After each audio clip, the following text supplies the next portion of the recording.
Hello, Jill. Yo everyone, welcome back to a long overdue, not requested at all, cooking video with Joey D, from Joey D, by Joey D, in Joey D's kitchen. Today we're gonna make some high protein, everything's high protein, isn't it? We're gonna make some high protein air fryer, just meals, right? If we're getting big, just put protein in it and then just say it's for building muscle. That's the general strategy. Okay, let's do it. All right, we are kicking off with a recipe that I first discovered on TikTok, and yeah, I get it. They're probably spying on me through my phone, probably got me biometrics in a database at CCP headquarters, but I love these chicken burgers so much that I consider that a fair price, to be honest. Undoubtedly the best possible way you can consume a chicken breast, because usually chicken breasts are a bit shit. So you'll need this stuff, pause if you need to. I'm doing sweet potato fries for my accompaniment, but obviously you can do normal fries if you want. So first peel those, mine are an awkward shape, but we'll get through it. Top and tail so you don't end up with fries that could take someone's eye out, and then cut them up into rectangular prisms with as much uniformity as possible. That's what mine look like, I'd say about 1/2 inch thick. Then we're just gonna oil these and season before placing them off to one side and preheating our air fryer. Now we're gonna prep the chicken, and if there is one downside to this, it's the amount of dishes required, but it's just easier to set up your stations like this. You want flour in one bowl, give it a little shake so it's nice and spread out. You want an egg in another, and then finally your cornflakes in the last one. You want to crunch those up a bit, I don't know, stick them in a bag and run them over with a rolling pin if you want. There are many available options for demolishing cornflakes. Give that egg a little beat, and then an important step, right? I strongly advise using tongs for this. The first couple of times I did it, I used my hands, but it just gets all over you and your fingers end up looking like some kind of bird's eye product. Give the chicken a nice thin coat of flour in and out of the egg, and then you want to make sure it's completely covered in cornflakes without any big gaps.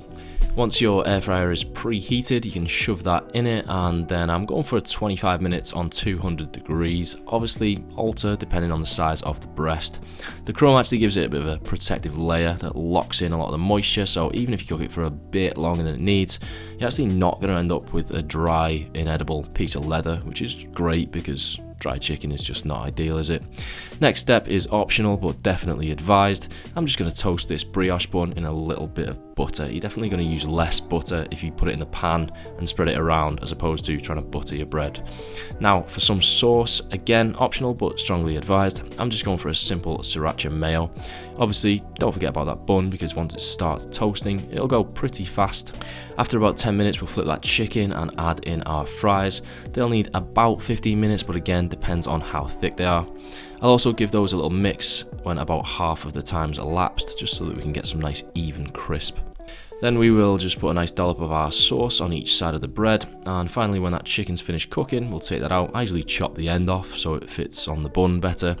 Then I think that's it. Ketchup for me with the fries, but you know, follow your heart. Let's move on.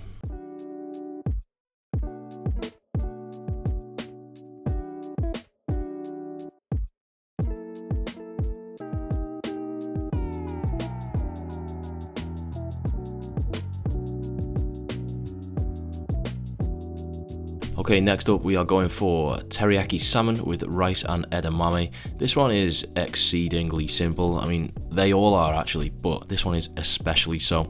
These are your ingredients, pause if you need to. First, we're going to cube this salmon fillet. Roughly equal sizes would be ideal, although generally speaking, fish don't tend to be cuboidal, so you know, you're going to end up with a few irregular ones. I'm placing these in a bowl and I'm covering with my teriyaki marinade. I would make sure that you use a marinade and not a sauce, because a teriyaki sauce probably have a load of sugar in it and it'll just burn in the air fryer and go kind of weird. Ideally, I'd give this at least an hour, but the longer the better. I'm using a rice cooker to cook the rice. Obviously give it a good rinse first to lose most of the starch. I'm gonna just stop here, give everyone the benefit of the doubt and assume that you can cook rice, so I'll leave it there for the instructions. My edamame I'm just defrosting with some warm water, and then I'll leave those to stand for a while whilst we throw this salmon into the air fryer. I'm going for 8 minutes at 180, but if you do have larger chunks then you might need another minute or two. Once the rice is ready, I'm going to mix through that edamame, and then it's just time to add the salmon. This skin is like proper nice and crispy, so I know that not everyone likes to eat fish skin, but I would personally strongly recommend it. Obviously, to each their own. I'm just piling these in the middle, and then some toasted sesame seeds are going on top. I'm also going to go for a nice dollop of chili oil as well. I think this is the best one if you can find it. And there we go, the title of this video does include the phrase quick and easy, and now you know why. This is strong evidence for the quick and easy phraseology. Not clickbaiting, mate.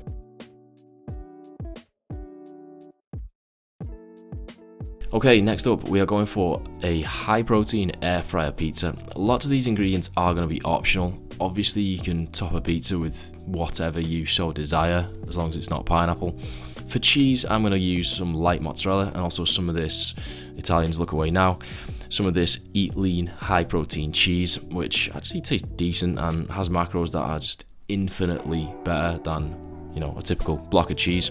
I'm also going for some slices of chorizo just because it's going to add a lot of flavour for very little weight. First, we're going to make our dough, which is just 85 grams of self-raising flour and 95 grams of fat-free skyr.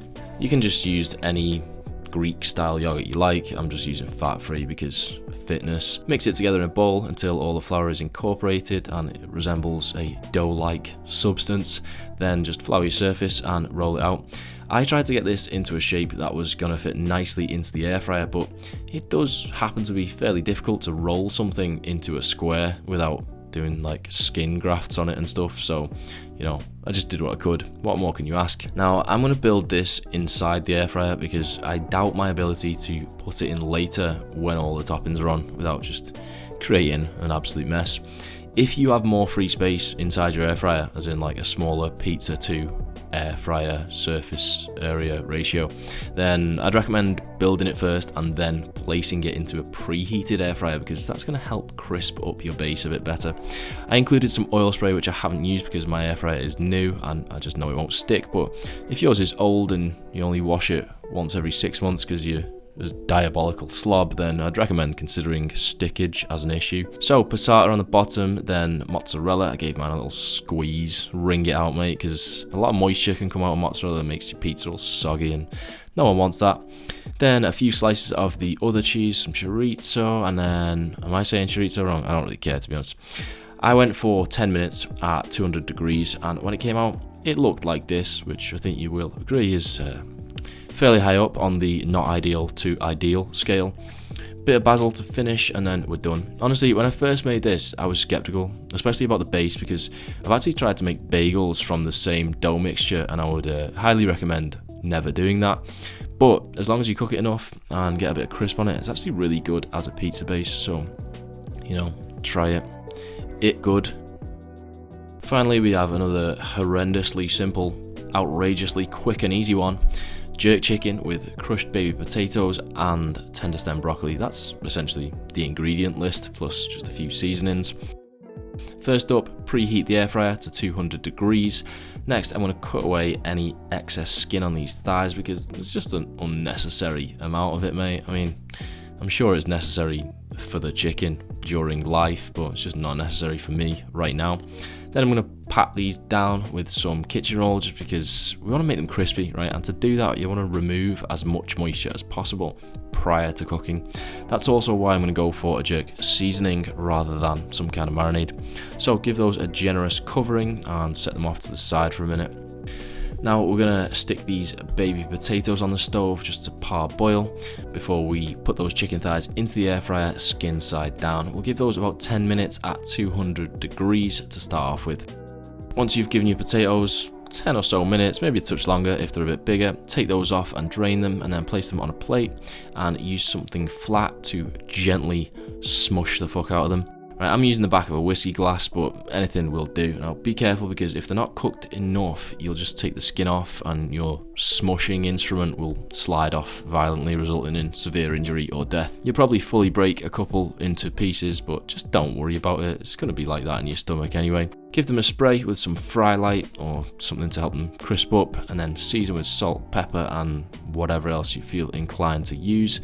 Now we're just going to give those thighs a flip and add them into the air fryer and set the timer for another 10 minutes. Once that time is up, throw the broccoli in, turn the temp down to about 180 and give it another 5 minutes. You have to be careful not to, burn your broccoli. It does happen, mate, but 180 at 5, you're pretty safe. Once that time has elapsed, just plate it up like this. This is me plating stuff up, Exhibit A. Honestly, just another exceedingly simple yet exceedingly effective high protein meal. These spuds are beyond ideal, just off the chart, mate. We have some nice crispy skin on the thighs. Just be aware they retain heat for a very long time, so this is a circumstance in which fortune does not favour the bold. This is raw footage of me searing my esophagus. That's everything. Subscribe to my channel, assault the like button, be nice to each other in the comments. See you next time. Joey Lenny is my hero.